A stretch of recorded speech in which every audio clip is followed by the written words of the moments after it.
Concerts are supposed to be fun, right?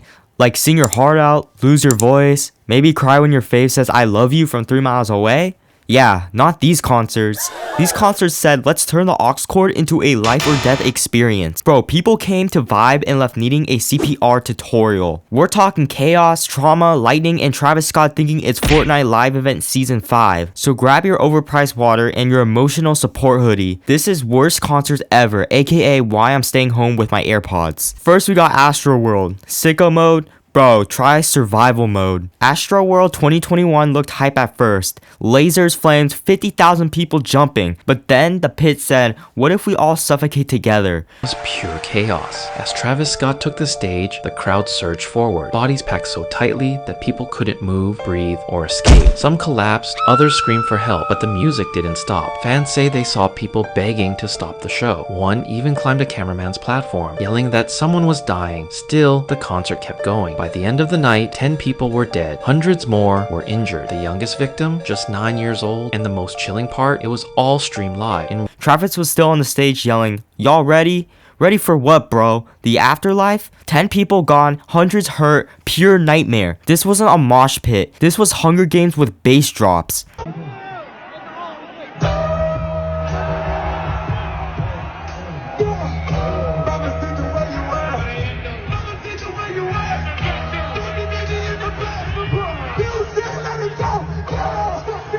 If you can't move your elbows at a concert, it's not crowd energy, it's a respawn point. Next we got Ariana Grande, from sweetener to straight up trauma. Ariana Grande's 2017 concert in Manchester, man, that one hurt. Everything was perfect, people were vibing, singing their hearts out, and then boom!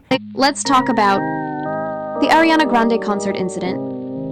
On May 22nd of 2017, Ariana Grande was performing at a concert in the Manchester Arena in England. The set was amazing and there was 14,000 people in the audience and everybody was having a good time. But things later took a dark turn. Two men planned to attack Ariana Grande's young fan base. One of the men brought a large backpack that was full of large amounts of explosives. Then once he was inside the venue and he was around her young fans, the explosives in the backpack went off. This caused over 1,000 injuries and 22 deaths, and the man who had backpack also lost his life.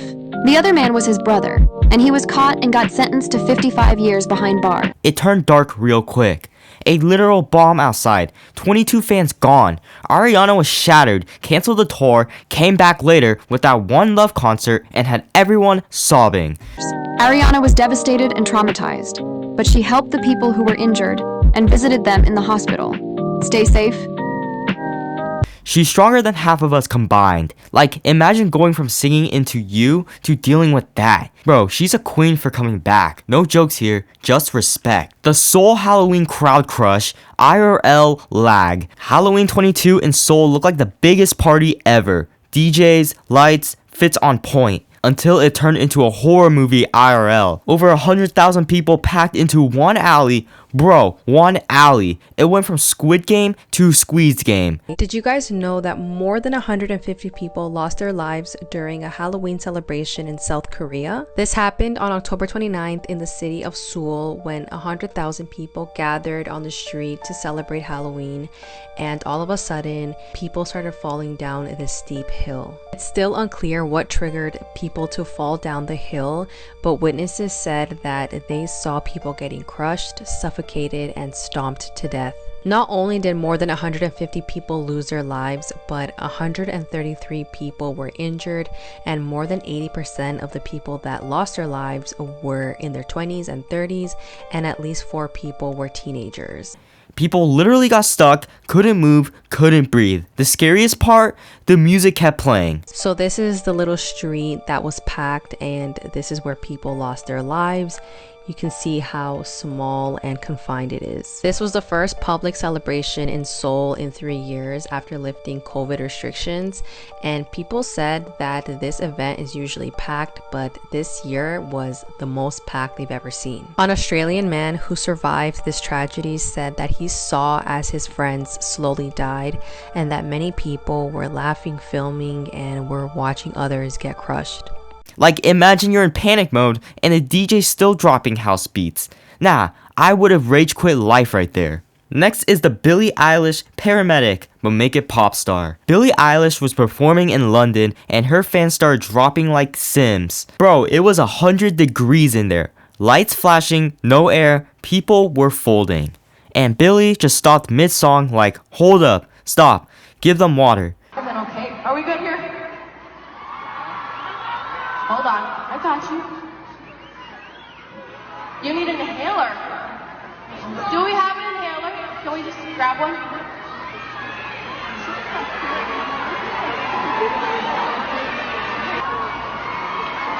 I wait for people to be okay until I keep going. Straight up mom energy. She turned that stage into a medical tent. And you know, some fans were fainting on purpose, like, maybe if I pass out, she'll notice me. Nah, Billie's out here saving lives while she still hits high notes. Legend behavior. Next is the Beverly Hills Supper Club fire. Okay, this one's older, but it's literally the blueprint for concert chaos. The most deadly concerts in the world, part 1. Everybody remembers the Astroworld concert that happened on November 5th of 2021 and cost the lives of 10 people. But this concert pales in comparison to some of the most deadly concerts on record. On May 28th, 1977, hundreds of people poured into the Beverly Hills Supper Club to watch some entertainment, eat, and drink. They were set to watch John Davidson perform, a very handsome actor as well as singer. Picture this, it's 1977, no phones, no fire exits, everyone's in polyester. A nightclub in Kentucky packed with over 3,000 people for a concert show. Then someone smells smoke, and management's like, it's fine. Spoiler alert, it was not fine. Everything appeared to be going well, that is until disaster struck. While the performer and everyone inside were partaking in the festivities, a fire broke out. And this was seemingly out of nowhere. What's worse is that the Beverly Hills Supper Club had taken in more people than their capacity allowed. This meant as people realized what was happening, they all ran to the exits and it was impossible for everyone to get out in time. Within minutes, the whole building went up like a campfire made of hairspray. People were trapped because the exits were blocked and there was no alarm system. When all was said and done and the fire was finally put out, 165 lives were lost and another 200 people were injured. This is 16.5 times the amount of the Astroworld Festival. This is what the aftermath of the Beverly Hills Club looked like. And some people even allege that this fire was purposely set because the owner of the Beverly Hills Supper Club would not sell it to the mafia. Follow for part 2.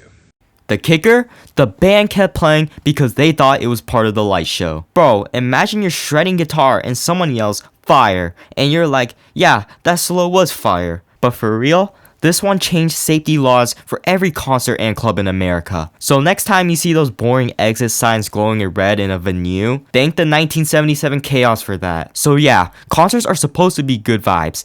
These ones? Nah bro, these were Final Destination live on tour. Astroworld, too wild. Billie, saving lives. Moral of the story, if the crowd's too close, the air's too thick, or Travis Scott says let's rage, don't. Stay hydrated, stay safe, and maybe just watch a live stream from home.